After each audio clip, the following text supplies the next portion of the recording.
వరంగల్ నుంచి కావ్య, ఖమ్మం, కరీంనగర్, హైదరాబాద్ సీట్లు పెండింగ్. ఇప్పటి వరకు 14 సీట్లకు అభ్యర్థులను ఖరారు చేసిన కాంగ్రెస్ పార్టీ చీఫ్ మల్లికార్జున ఖర్గే నేతృత్వంలో సిఈసి భేటీ. ఇక మీటింగ్ లో పాల్గొన్న CM Revanth, deputy CM Bhatti Vikramarka. Right గా వరంగల్ లోక్సభ స్థానానికి మాజీ మంత్రి కడియం శ్రీహరి కూతురు కావ్య పేరును కాంగ్రెస్ హైకమాండ్ ప్రకటించింది. ముందు నుంచి పెండింగ్ లో ఉన్న కరీంనగర్, హైదరాబాద్, ఖమ్మం స్థానాలను మరోసారి హోల్డ్ లో పెట్టింది. ఈ మేరకు సోమవారం రాత్రి వరంగల్ ఒక స్థానానికి మాత్రమే కాంగ్రెస్ అభ్యర్థి పేరును ప్రకటించింది. సోమవారం పార్టీ అధ్యక్షుడు మల్లికార్జున ఖర్గే నేతృత్వంలో ఢిల్లీలోని ఏఐసిసి హెడ్ ఆఫీస్ లో కాంగ్రెస్ సెంట్రల్ ఎలక్షన్ కమిటీ భేటీ జరిగింది. ఈ భేటీలో సిఇసి సభ్యులుగా అగ్రనేత సోనియా గాంధీ, కేసీ వేణుగోపాల్ పలువురు హాజరు కాగా తెలంగాణ నుంచి రాష్ట్ర in charge Deepadas Munshi, PCC chief CM Revanth Reddy, deputy CM Bhatti Vikramarka హాజరయ్యారు. అరగంట పాటు సాగిన ఈ భేటీలో మిగిలిన 4 స్థానాల అభ్యర్థుల ఎంపికపై చర్చించారు. పార్టీలోని బలమైన నేతల చేరికలు, స్థానిక సర్వేలు, ఇతర అంశాలను పరిగణలోకి తీసుకొని తాజాగా రాష్ట్ర నాయకత్వం అందించిన అభ్యర్థుల లిస్టుపై ఖర్గే, సోనియా, ఇతర నేతలు చర్చించారు. అయితే ఇందులో 3 స్థానాలపై ఏకాభిప్రాయం కుదిరిన ఒకరి పేరును మాత్రమే హైకమాండ్ రిలీజ్ చేసింది. దీంతో మొత్తం 17 స్థానాల్లో 14 స్థానాలకు అభ్యర్థులను ప్రకటించినట్టు అయిందంటూ ఒక వార్త. ఇక్కడ ఇంకొక 3 స్థానాలు మాత్రమే. Warangal Congress party list,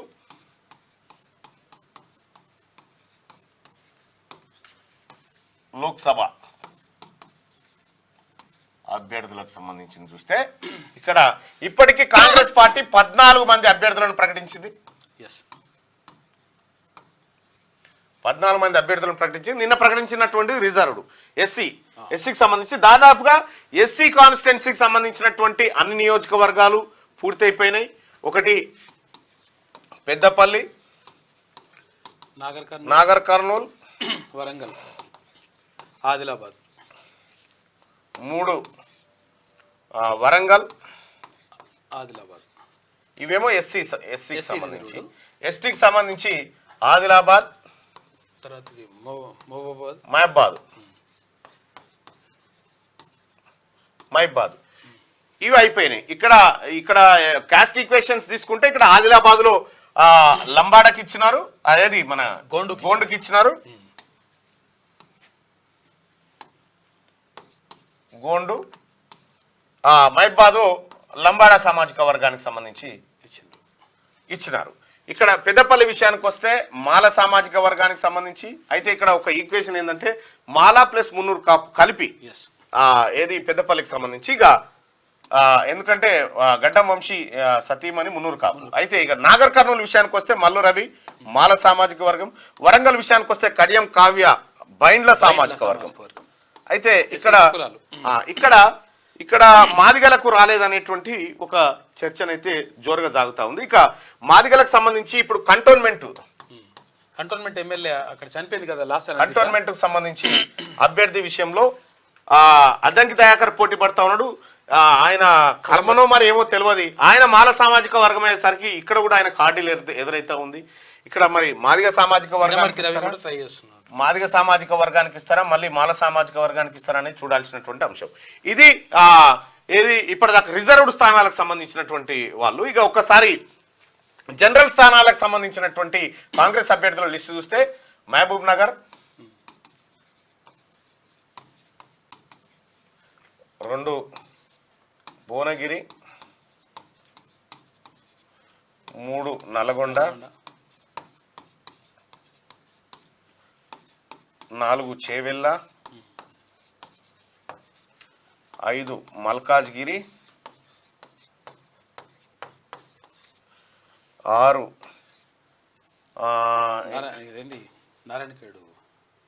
Narayankhed, Zaheerabad. ఇక 7 మెదక్, ఆ తర్వాత నిజామాబాద్, 8 నిజామాబాద్,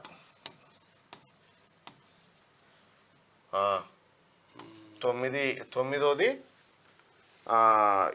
ఇది పెండింగ్ ఉందిగా, ఖమ్మము, కరీంనగర్, హైదరాబాద్.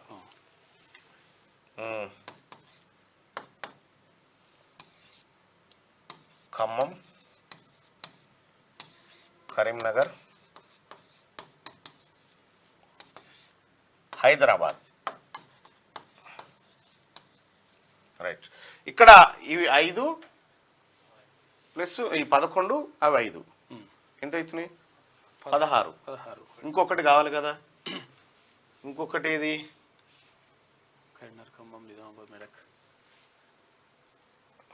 జైరాబాదు, మెదక్ వచ్చింది, మహబూబ్నగర్లో నాగర్ కర్నూలు అందులోకి పోతుంది. ఇంకో జనరల్ స్థానం ఏది మల్కాజ్గిరి వచ్చిందిగా, మల్కాజ్గిరి అయిపోయింది, ఇటు అయిపోయింది, ఆదిలాబాదు అయిపోయినాయి, నల్గొండలో 2 వచ్చేసినాయి, మల్కాజ్గిరి, చేవెళ్ళ, సికింద్రాబాద్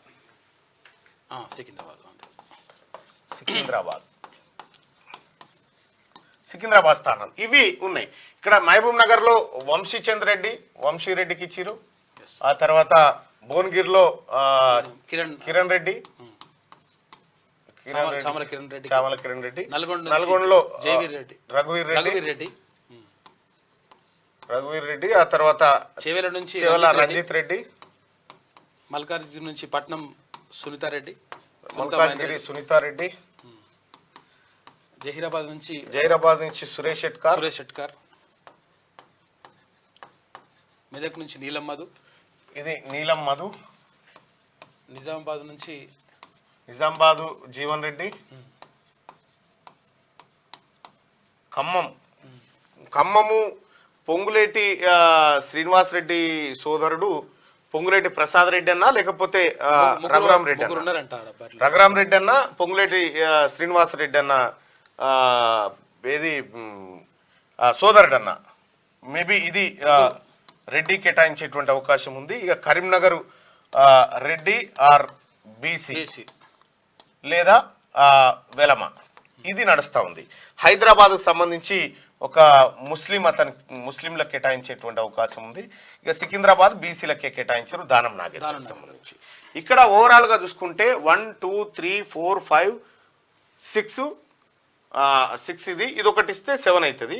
కరీంనగర్ కూడా ఇస్తే 8. ఇయ్యకపోతే ఈ 2 పక్కకు పెడితే ఇప్పటికైతే 6 స్థానాలు రెడ్డిలకు, ఆ తర్వాత బీసీలకు 3 స్థానాలు ఇప్పటి వరకు ప్రకటించినాయి. ఆ తర్వాత మాలలకు 2 స్థానాలు మాల, 1 బైండ్ల, ఆ తర్వాత 1 లంబాడ, 1 గోండు, 1 ఆదివాసి గోండు, 1 ఆదివాసి.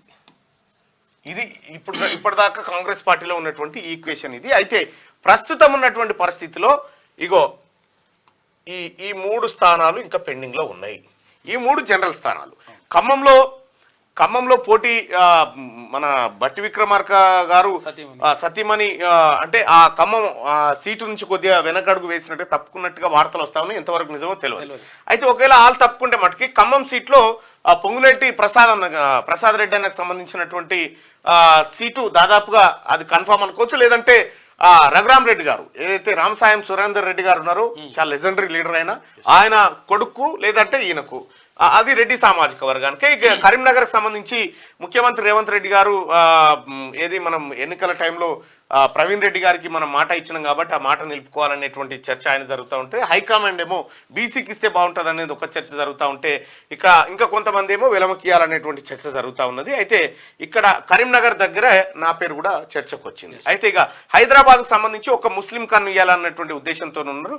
ఇక సికింద్రాబాద్ అయితే బీసీకే కేటాయించారు. ఒకవేళ కరీంనగర్లో కనుక వెలమలకు కేటాయిస్తే ఇక బీసీలకు 3, ఓసీలకు వచ్చేసి ఒకవేళ ఇది రెడ్డికి అనుకున్నా కూడా 1 2 తర్వాత 8 ఏమో ఓసీలకు, ఆ తర్వాత బీసీలకు 3, తర్వాత ఎస్టీలకు 2, ఎస్సీలకు 3.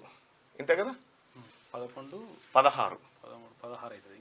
ఇంకొకటి ఏది హైదరాబాద్ ముస్లిం మైనారిటీ 1.